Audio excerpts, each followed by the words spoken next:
ఇది తేడా అని అర్థం అవ్వగానే మండే జిమ్కి వెళ్ళి 100 స్క్వాట్స్ కొట్టా. ఎందుకంటే ఈస్ స్ట్రాంగ్ ఉండాలి ఈ అమ్మ.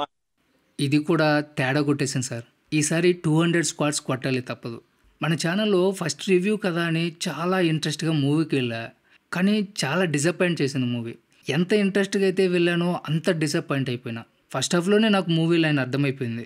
చాలా బోరింగ్‌గా అనిపించింది. Hero introduction scene first fight అయితే చాలా కామెడీగా అనిపించింది.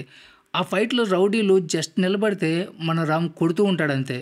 అంతా బిల్డపే కనిపిస్తుంది దాంట్లో. ఏమాత్రం కూడా వర్కౌట్ కాలే. అస్సలు భరించడం చాలా కష్టం. లాస్ట్ ఫైట్‌లో అయితే మరీ దారుణం. విలను ఒక పాయింట్‌లో విలన్ రామ్‌ని షూట్ చేస్తాడు. కానీ షర్టు విప్పే వరకు గాయం కనిపించదు. ఇలాంటివి చాలా ఉన్నాయి మూవీలో.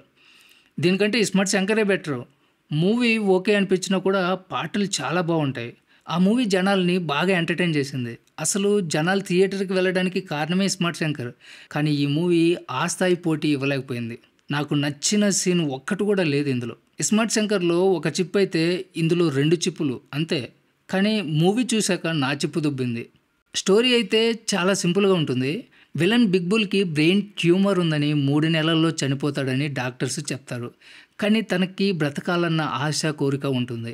డాక్టర్ మెమరీ ట్రాన్స్‌ఫర్మేషన్ ఒక్కటే మార్గమని చెప్తాడు. స్టోరీ మొత్తం కూడా ఈ లైన్ చుట్టే తిరుగుతుంది. దానికోసం వీళ్ళు ప్రయత్నాలు మొదలుపెడతారు. ఇస్మార్ట్ శంకర్‌కి ఆల్రెడీ మెమరీ ట్రాన్స్‌ఫర్మేషన్ సక్సెస్ అయిందని, ఇస్మార్ట్ శంకర్‌లో విలన్ మెమరీస్ ఇన్సర్ట్ చేస్తే, ఇస్మార్ట్ శంకర్ రూపంలో తను మళ్ళీ బ్రతికే అవకాశం ఉందని డాక్టర్ చెప్తాడు. సో, ఇస్మార్ట్ శంకర్ కోసం తన గ్యాంగ్‌ని దింపుతాడు. ఫస్ట్ హాఫ్ లవ్ ట్రాక్ తర్వాత హీరోయిన్ జన్నత్ కూడా ఇస్మార్ట్ శంకర్‌తో చేతులు కలుపుతుంది. ఇస్మార్ట్ శంకర్ కూడా తన టార్గెట్ బిగ్ బులే అని చెప్పుకుంటూ ఉంటాడు. మెమరీ ట్రాన్స్‌ఫర్మేషన్ చేసేందుకు బిగ్ బుల్ చేసిన ప్రయత్నాలు ఏంటి? ఆ ట్రాన్స్‌ఫర్మేషన్ జరిగిన తర్వాత ఏం జరిగింది? బిగ్ బుల్‌ని పట్టుకునేందుకు రా ఏం చేసింది? ఈ కథలో జన్నత్ పాత్ర ఏంటి? పోచమ్మ క్యారెక్టర్స్‌కి ఉన్న ఇంపార్టెన్స్ ఏంటి? చివరికి ఏం జరిగిందనేది తెరపై చూడాల్సిందే. ఇది కంప్లీట్‌గా రొటీన్ మూవీ, ట్విస్ట్‌లు అస్సలు ఉండవు. ఇంట్రెస్ట్‌గా చూపించే విధానంలో అయితే ఫెయిల్ అయిపోయారు. ఇంకా మూవీలో చెప్పుకోదగ్గ విషయం ఏదైనా ఉంది అంటే అది రామ్ పర్ఫార్మెన్స్ మాత్రమే. తన యాక్టింగ్, ఎనర్జీ వేరే లెవెల్‌లో ఉంది మూవీలో. ఇది ఒక్కటే పాజిటివ్‌గా చెప్పుకోవచ్చు. తెలంగాణ యాసలో రామ్ డైలాగ్స్‌తో అదరగొట్టాడు. ఇస్మార్ట్ శంకర్ తర్వాత సేమ్ అదే బాడీని మెయింటైన్ చేయడం మామూలు విషయం అయితే కాదు. ఈ బాడీ స్ట్రక్చర్‌ని కేవలం 2 నెలల్లోనే తీసుకొచ్చాడంట. అంత డెడికేటెడ్‌గా వర్క్ చేశాడు రామ్. హీరోయిన్ కావ్య తాపర్ కూడా తన గ్లామర్‌లో ఓకే అనిపించింది. పూరి గారి రొమాంటిక్ స్టైల్‌లో చాలా గ్లామర్‌గా ఉంది. సంజయ్ దత్ బిగ్ బుల్ పాత్రలో జస్ట్ ఓకే అనిపించాడు. అంత పవర్‌ఫుల్‌గా అనిపించలేదు. కదలకుండా ఉన్న చోటే ఉంటాడు. కళ్ళజోడు పెట్టుకోవడంతో ఎక్స్‌ప్రెషన్స్ కనిపించసావు. ఇంకో విషయం ఏమిటంటే మూవీలో బిగ్గెస్ట్ మైనస్ ఆలీ క్యారెక్టర్. ఇక్కడ ఆలీని మాత్రం సరిగ్గా వాడుకోలేకపోయారు. 'బోకా' అనే కామెడీ ట్రాక్ చాలా చెత్తగా ఉంది. సడన్‌గా సంబంధం లేకుండా వచ్చిపోతుంటాడు. 1, 2 సార్లు ఓకే గానీ, ఆ తర్వాత ఆలీ కనిపించినప్పుడల్లా మళ్ళీ వచ్చాడా ఈ బొకడగాడు అనుకుంటాం.